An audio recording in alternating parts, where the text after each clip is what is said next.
क्या करोगे? भगवान आपसे पूछे कि लड़की की शादी कम कीमती शादी हो जाए तब सही है, तुम्हारे श्वास रोक दो तब सही है, क्या कहोगे? कम कीमत का ही हो जाए, काम चल जाए। तो जिधर हमारा दृष्टिकोण जो होना चाहिए वो दृष्टिकोण नहीं है। क्या क्या कृपा मालिक ने हमारे ऊपर किया है, उधर का ध्यान नहीं। महापुरुष समझाते हैं कि नकली चीजों में मन को लगाकर मान बैठा है सब कुछ है मेरा, असली क्या है समझने ना पाया तो बंदा हलाल। नकली चीजें हैं जो बनावटी हैं, जो ऊपर से मोहिनी पेश बनाया हुआ है, उसको हम देख करके और अमृत को छोड़ रहे हैं, प्रभु को छोड़ रहे हैं। यही भूल है, ये अज्ञानता है। और वो भी नहीं मिले, मोहिनी मिले, देवता की लड़ाई सुनते हैं, समुद्र मंथन सुनते हैं, तो मोहिनी के चक्कर में अमृत तो छोड़ दिया, तो ना मोहिनी मिली और ना अमृत मिला। राक्षस वैसे के वैसे रह गए। तो उन्हें ही राक्षस कहते हैं। किसे राक्षस कहते हैं? जो अमृत को छोड़ दे और मोहिनी की तरफ इसका ध्यान जा रहा है, वही क्या है? राक्षस। तो ना मोहिनी मिली और ना अमृत, हाँ, ना खुदा ही मिला, ना मिसाले सनम, ना यहाँ के हुए ना वहां के हुए। तो यही सच्चाई हमें समझना है। जो परमात्मा ने हमारे ऊपर कृपा किया है, दया किया है, कीमत दिया है, पल पल को संभालने का, वो पल आनंद मग्न होने के लिए, और उसी में अमृत छिपा हुआ, उसी में आप आनंद मग्न हो सकते हैं, प्रसन्न हो सकते हैं, सुखी हो सकते हैं। लेकिन उसकी कीमत समझ लें तब। उसकी कीमत समझ, जो दिया है उसकी कीमत नहीं समझ में आया, जो नहीं दिया है उसके लिए बेचैनी। और वो भी जब मिल जाएगा तो वो भी ऐसे ही हो जाएगा। देखो, ध्यान देना, जब आप छोटे बच्चे थे, थोड़ा गौर करके विचार करो, एक खिलौना देखा कहीं तो बेचैन हो रहे हैं कि ये खिलौना मुझे चाहिए। अब वो खिलौना आ गया, बच्चे के पास जो खिलौना होता है वो पसंद आता है, दूसरे वाला खिलौना पसंद आता है, दूसरे का। अब पहले जिस खिलौने के लिए बेचैन था वो खिलौना मिल गया, लेकिन अब वो बेकार हो गया, अब दूसरे खिलौने के लिए बेचैन। तो ऐसे कितने भी लाकर दे दोगे, हाथ में आया कि वो पुराना हुआ। महापुरुष कहते हैं, हाजिर में हुज्जत, गैर की तलाश।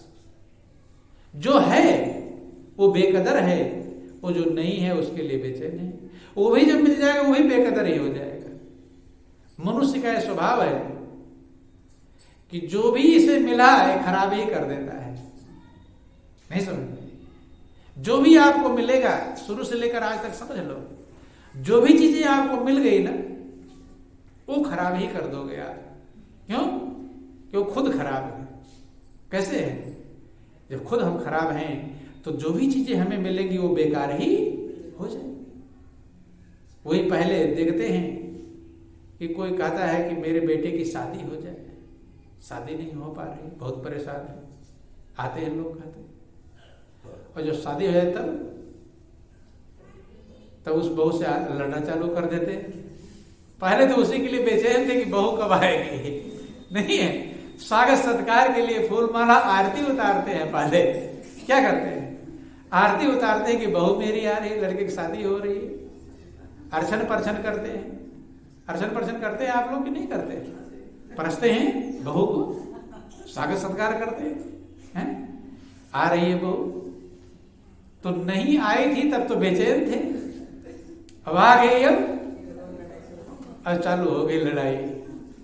अब बहू ऐसी है तो वैसी है, तो वैसी है तो वैसी है, गाना अब चालू हो गया। भगवान भी सोचता होगा कि खुदा जब आसमान से बैठकर देखता होगा यहाँ तमाशा क्या क्या हो रहा है। बोलो वृंदावन बिहारी लाल की जय। खूब तमाशा देखता होगा वहां से, क्या है मेरे बनाए गए ये पुतले, क्या क्या कर रहे हैं वहां जाकर के। है जब नहीं मिला रहा था तब बेचैन, अब मिल गया तो फिर हर चीज का यही नियम है। जिसको कोई संतान ना हो वो कितना बेचैन रहता है, बेटा ही हो जाए, बेटी हो जाए, और इसके संतान है वो और कर रहा है पिटाई फटाफट? नहीं है, इधर से पीटा, उधर से पीटा, उधर से पीटा है। तो क्या करे? जो जो प्रभु दे देता है तो मनुष्य उसकी बेकदर कर देता है। क्या कर देता है? बेकदर। शादी जब नहीं हुई रहती तो बड़े बेचैन रहते हैं। शादी कब होगी? बेचैन रहते हैं कैसे? और शादी जब हो गई तब चालू हो गया, अब खटपट चालू हो जाता है कि नहीं चालू हो जाता है? मैं नहीं तेरा, तू नहीं मेरा, अब चालू हो जाता है। बोलो वृंदावन बिहारी लाल की। और सबसे ज्यादा खटपट, सबसे ज्यादा खींचातानी, जिसके लिए बेचैन रहते उसी में खींचातानी रहती नहीं रहती। हरदम दिमाग में घूमता रहेगा, फिर लड़ाई झगड़ा, फिर कोई गला काट रहा है, कोई कुछ कर रहा है, कोई कुछ कर रहा है। क्या है? तो महापुरुष कहते हैं कि अपने को सही करो, चीजों को सही नहीं करना है, खुद सही हो जाओगे। वही नजरिया है।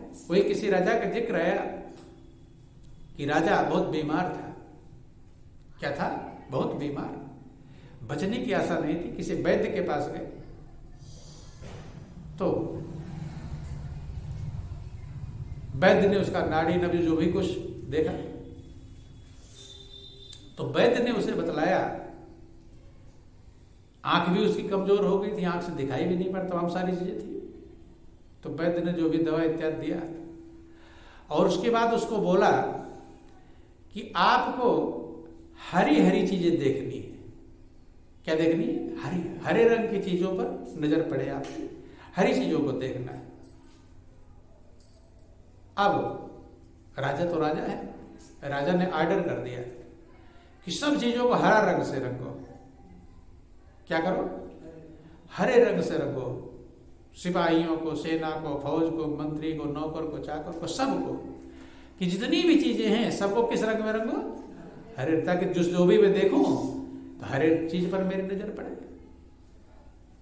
अब सिपाही भी, कितनी चीजें हैं, जमीन भी रंग रहे हैं, मकान भी रंग रहे हैं, सामान रंग रहे हैं, सब हरे रंग में रंगना चालू कर। लेकिन कितनी चीजें रंगेंगे? जमीन रंग लेंगे, मकान रंग लेंगे, सामान रंग लेंगे, लेकिन आकाश कैसे रंगेंगे? और नजर तो किधर भेजा सकती है? नजर तो है आकाश पर भेजा सकती है। सूरज को कैसे रंगेंगे? अब सारे नौकर भी परेशान। कहीं भी अगर उसको कुछ और दिखाई पड़ जाता और राजा हंटर बरसाना चालू कर देता नौकरों के ऊपर, मंत्री के ऊपर। मैंने हरे रंग के अलावा अगर किसी कुछ नजर आ गया तो क्या करता वो? हंटर बरसाना चालू कर देता कि यहां हरा क्यों नहीं रंगा है, मेरी नजर इस पर पड़ गई, अब मेरी तबीयत और खराब हो जाए। वैद्य ने बोला है क्या देखना है? हरा रंग देख, हरी चीज। अब ये सब परेशान हो गए, मंत्री भी परेशान हो गए, नौकर भी परेशान हो गए, सब गए ढूंढे उपाय, क्या करूं? राजा जो ऑर्डर देगा वही करना है। तो एक संत की मिल गए। कौन मिल गए? संत। संत से मंत्री ने, नौकरों ने, सबने अपनी समस्या बतलाई कि ये समस्या है, राजा को सब चीज हरा देखना है। अब इतना पेंट करते करते करते रंगते रंगते हम लोग थक गए हैं, और अगर कुछ ना कुछ छूट ही जाता कितना रंगेंगे? तो संत ने समझाया। संत ने कहा ऐसा करो, इससे काम चलने वाला नहीं। आकाश को तो नहीं रंग पाओगे, सूरज चांद सितारों को नहीं रंग पाओगे, राजा देख लेगा, फिर तुम्हारी पिटाई चालू हो जाएगी।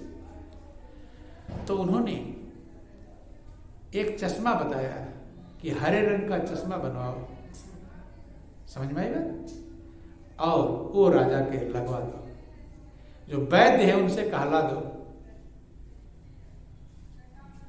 अब राजा को के पास हरे रंग का चश्मा ले गए कि महाराज सब हरा रंग दिया, आप चिंता मत करो, अब आपको न क्रोध करना पड़ेगा, न दुखी होना पड़ेगा, न गुस्सा करना पड़ेगा, न कुछ भी करना पड़ेगा।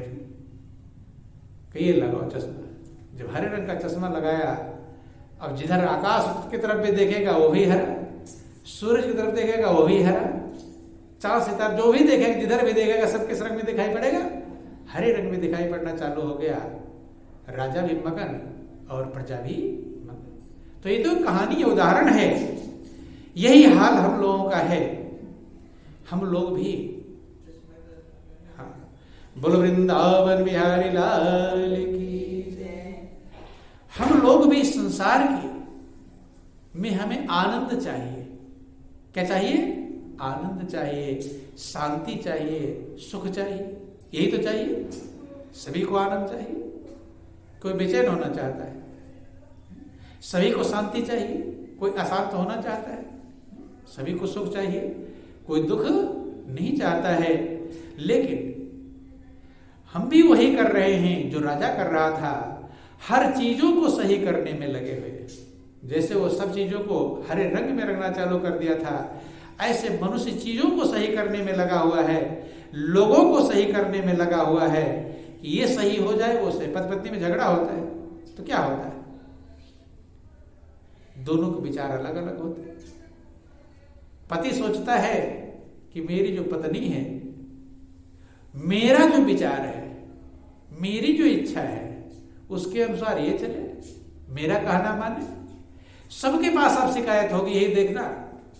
पति कहता कि मेरा पत्नी मेरा कहना नहीं मानती, और पत्नी क्या कहती है? मेरा पति मेरा कहना नहीं मानती। ये झंझट है। वो कहता है ये मेरा कहना नहीं मानती, वो कहता है ये मेरा कहना नहीं मानती। ये झंझट है। क्योंकि उसके विचार जो पैदा होते हैं, पति के अंदर जो विचार पैदा होते हैं, वो सोचता है मेरे अंदर जो विचार आ रहे हैं वो सही है, मैं सही हूं। और जब मैं सही हूं तो मेरी पत्नी मेरा कहना मानना चाहिए। और पत्नी क्या सोचती है कि मेरे अंदर जो विचार आ रहे हैं वो सही है, मैं सही हूं। जब मैं सही हूं तो मेरे पति को मेरा कहना मानना चाहिए। तो वही मनवाने में पूरी जिंदगी बीत जाती है। जो ज्यादा मनवा लिया है वो थोड़ा खुश रहता है, जो कम मनवा पाया वो ज्यादा बेचैन रहता है। यही मनवाने में लगे हुए हैं सब। ये मेरा कहना मान तो ये मान, तो वो मान, तो वो मान, लगवाए लगे हैं, यही करने में लगे हुए हैं। लेकिन ना वो दोनों अपनी जगह पर अड़े हैं। वो सोचता है ये मेरा पूरा का जैसा जो जो मेरे अंदर विचार पैदा हो बस वो सब सही है, वही इसे मानना चाहिए। क्योंकि अपने अंदर का विचार सबको सही लगता है,